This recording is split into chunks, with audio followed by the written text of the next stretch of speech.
Hello friends नमस्कार जय जगन्नाथ आपन चैनल को बहुत बहुत स्वागत। चलन देखा आज न्यूज गुड़े कौन अच्छी पूर्व रिक्वेस्ट आप चैनल को सब्सक्राइब करूँ वीडियो गुड़े बहुत मात्रा लाइक और शेयर करूँ आम ये हेल्पफुल वीडियो आपण प्रोवाइड करूँ। चलन देखा आज न्यूज गुड़िक कौन अच्छी।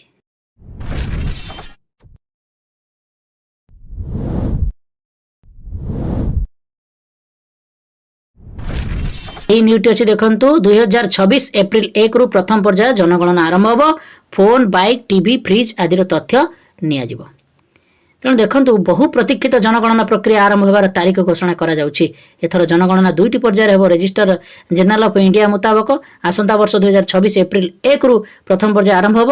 एही पर्याय लोकंक ठारू सेमानकर घरे थिबा गाड़ी इलेक्ट्रोनिक सामग्री और अन्य सुख सुविधा प्रदान जिनिसर तालिका प्रस्तुत करा जिवो। एथिलागी सेंसस कमिशनर और रजिस्ट्रार जनरल ऑफ इंडिया राज्य मुख्य सचिव चिठी लिखिते। एथर मोबाइल एप्लिकेशन व्यवहार करी डिजिटल उपर जनगणना करा जिवो।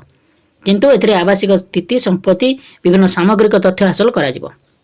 द्वितीय पर्यायर घर रहउथिबा प्रत्येक लोकंकर जनसांख्यिक सामाजिक आर्थिक और अन्य सूचना संग्रह हेबो। एहाको पॉपुलेशन एन्यूमरेशन पी कुआ जिवो। मुख्य सचिवंक मानक चिठी लेखि कहा जायछि जे धार्य तारीख पूर्व सुपरभाइजर और अन्य जनगणना अधिकारी कर्मकर्ता काम गुड़ी को बंटा जिवो आवश्यक। देखा जाऊ केते मात्रा रे यह जनगणना कार्यक्रम पाई 34 लाख सर्वेक्षण और सुपरभाइजर नियोजित हेबे। तेणु या छड़ा 30,000 जनगणना पदाधिकारी मुतयन करा जिवो। एमाने जनगणना बेले मिलिबाकु थिबा तथ्यर डाटा प्रस्तुत करिवे। चलन देखा नेक्स्ट न्यूटी कौन अच्छी। आज सप्लीमेंटारी परीक्षा आरंभ होला जहाँकि आपनकर 98 केन्द्र में 3232 परीक्षार्थी परीक्षा देउछंती। जून 30 तारिख रु सोमवार रु आरंभ होउची। एही परीक्षा जुलाई 10 तारिख पर्यंत शेष हेबो। सप्लीमेंटारी परीक्षा रे आपनकर 98 केन्द्र अछि। 3232 छात्र छात्री परीक्षा देउछंती। हमर आशा और विश्वास से माने भलो रिजल्ट करंतु। जहाँकि एथिरे प्रथम भाषा विषय परीक्षा रही। जुलाई 2 तारिख रे सामाजिक विज्ञान, 4 तारिख रे गणित, 7 तारिख रे द्वितीय भाषा इंग्राजी, 9 तारिख रे साधारण विज्ञान और 10 तारिख रे तृतीय भाषा संस्कृत हिंदी विषय रे परीक्षा रही। तेणु आज 1 तारिख जेहेतु प्रथम अच्छी भाषा। चलन देखा नेक्स्ट न्यूटी कौन अच्छी। यही न्यूटी अच्छी से शिशु बाटिकार नियुक्त हे शिशु सेविका। तेणु आम आपण सहित अलरेडी डिस्कस कलु जे किभଳି भाबरे बोझ कमिबो कि बोझ बढ़िबो ताहा आपण माने अनुमय करि परथिबे। एही न्यूटी अछि देखंतु government of Odisha general administrative and public grievance department रो आसी चिठीटी। चिठी नंबर अछि देखंतु 33,939 11/11/2024 रे।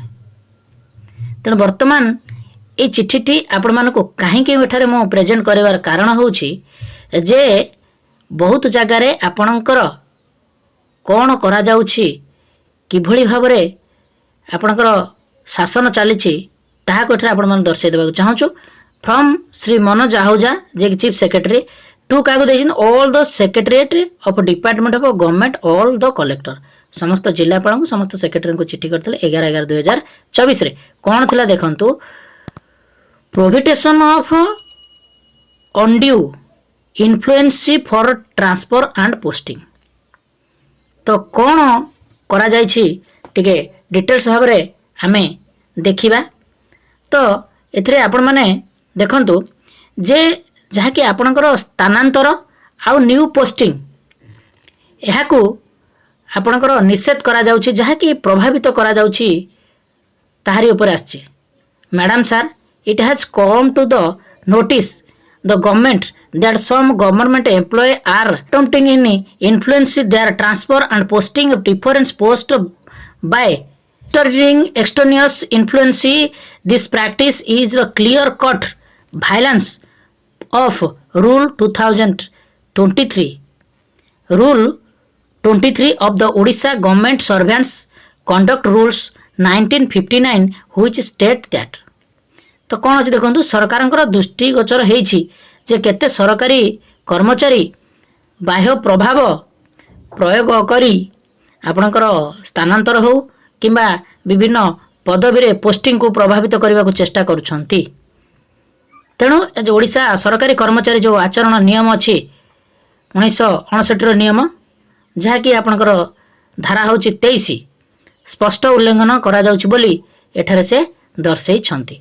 तेणु no government servant shall bring to attempt the bring any influence whether officially or non-officially to bear upon any authority to further his interest in respect of matters pertaining to the appointment under government promotion pay and other service conditions।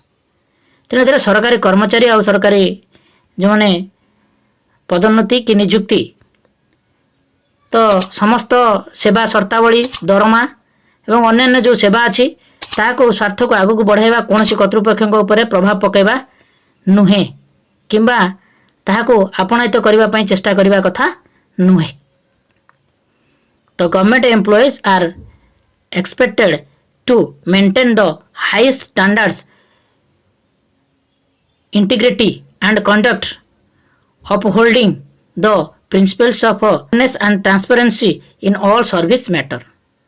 तेणु एथिरे सरकारी कर्मचारी मानकर जहाँकि सेमानकर निरपेक्षता और स्वच्छता नीति को बजाय रखिबा सचोटता निहाती भाव में रखिबा आवश्यक जहाँकि समस्त सरकारी कर्मचारी माने। तो transparency and posting employees as usual taken as per the administrative exigency considering merit जहाँकि कर्मचारी स्थानांतरित और पोस्टिंग साधारणतः प्रशासन आवश्यकता अनुजाई योग्यता अनुजाई एठारे विचार को निया जाए मेरिट अनुसार एंड फॉलोइंग इस्टाब्लिश प्रोसीजर जहाँकि तांकर प्रोसीजर अनुसार नियम अनुसार any attempt process will be viewed of serious misconduct which is attend disciplinary action. तो दरकार पड़े आपन को श्रृंखलागत कार्यानुष्ठान मध्य निया जाई पारे जदि एभली किछि आचरण जो सरकारी कर्मचारी माने करूथिबे। All government employees therefore provided exercising any from the influence direct direct किंबा इनडायरेक्ट जदि किछि प्रभाव पकांती ताहले कोनोसी पद पदवी रे जिबा पई किंबा कोनोसी पोस्टिंग क्षेत्र रे हो किंबा ट्रांसफर क्षेत्र रे हो ताहा निश्चित भाव में गोटे विधेय रहिबा दरकार जहाँ कि स्पष्ट भाव में जाइछि। All the secretary department district collector समस्त चिट्ठी करा जाइछि guidelines effective inform all employees. तो एथरे समस्त कर्मचारी माननको एथरे से चिट्ठी करिसंती जहाँ कि आपण मानकर कोनोसी प्रकार नियम उल्लंघन हेई परिबो नाही जहाँ कि एठारे स्पष्ट भाव में चिट्ठी रे उल्लेख अछि। यही न्यूज देखो government of Odisha school and mass education department रो आसी गोटे नोटिफिकेशन कौन आसी देखो 17,705 अच्छी नोटिफिकेशन नंबर टी 30/6/2025 आसी कौन अच्छे देखो आज per the mandate of the National Education Policy 2020 and the interest of strengthening foundational learning and early childhood care SCC of the state government for the first time has been open Shishu Vatika in all government primary schools when children in the age group of 5 to 6 are admitted of pre-school education from the academic year 2025 or 26 onwards। तो देखो वर्तमान सरकार गोटे जहाँ कि primary section रो पाठ को पिला माननको टिके स्ट्रेंथनिंग करबा पई पाठ रे जहाँ कि वर्तमान एसीसी जो लेवल 3 रो जो माने अछंती थर्ड स्टेज रो सेही पिला माननको फर्स्ट टाइम नेई गोटे शिशु वाटिका खोला जाइए जहाँकि प्राइमरी स्कूल रे ताहार पिला बयस होची 5 ରୁ 6 वर्ष जहाँकि एडमिशन हम आपण मैंने समस्ते जानते। तो कौन आसला ताहा ऊपर देखो after carefully consideration in the order of provided better support system to the primary grade teachers. तो प्राइमरी ग्रेड टीचर्स मान को सपोर्ट करने in the interest of achieving better learning outcome of the pre school education young learning the state government has been please to decide as follows. तो कौन follows करुचे government देखो जेहेतु खोली सारी शिशु वाटिका तेणु शिक्षक मान चाप दृष्टि कम करने एठारे गोटे आनी रूल्स। तो कौन अच्छे देखु द एंगेजमेंट ऑफ शिशु सेविका shall be engage government schools having शिशु वाटिका विथ प्रेस्क्राइब्ड एनरोलमेंट स्ट्रेंथ। तो कौन अच्छे देखो जो शिशु सेविका शिशु वाटिका जो पिला माने जॉइन हेबे सेमानक पई वर्तमान आसिला जे शिशु सेविका एंगेजमेंट दिया जिवो प्रति विद्यालय रे। तापर तांकर हुनारियम केते अछि दरमा केते रोज देखंतु शिशु सेविका मानकर सालबी 3000 पर मंथ जहा कि आपण मानक विद्यालय रे सीसीएस जो मान अछन तांकर दरमा जेति कि तार दरमा सेति कि पाइबो। तो कोन हियरिंग प्रोसेस तो केमती रखिबे the school management committee SMC at the school level shall be responsible of engagement शिशु सेविका। तो शिशु सेविका जहा कि स्कूल मैनेजमेंट कमिटी माध्यम रे रखा जिवो। Details guideline for the hearing process and duties of Shishu Sevika will be issued separately by Odisha School Education Programme Authority. तो संपूर्ण भाव में एटी सेपरेट बाय जहाँकि आपणकर जो एसएमसी कमिटी माध्यम रे मैनेजमेंट करा जाई सेही शिशु सेविका को रखा जिवो। The financial implication for the hearing of शिशु सेविका with remuneration at for the cook cum helper has been approved by the Department of School and Mass Education Literacy Government of India to be met from the annual budget समग्र शिक्षा। तेणु वर्तमान जहाँकि आपणकर department of school education and literacy government of India तरफ ताहांको जो 3000 टंका लेखा दिया जीव जहाँकि आपणकर सीसीएच जो भली दरमा पाउछन 3000 तो सही भली तांको दिया जीव। Order this notification published of extraordinary issued the Odisha gazette रे यह ऑर्डर हेछि by the order by governor commissioner cum secretary to government copy forward देछि देखो इंचार्ज गेजेट ऑफ सेल आपणकर ऑनरेबल मिनिस्टर को मध्य दिया जाइछि S and ME chief minister honourable minister school and mass education respectively.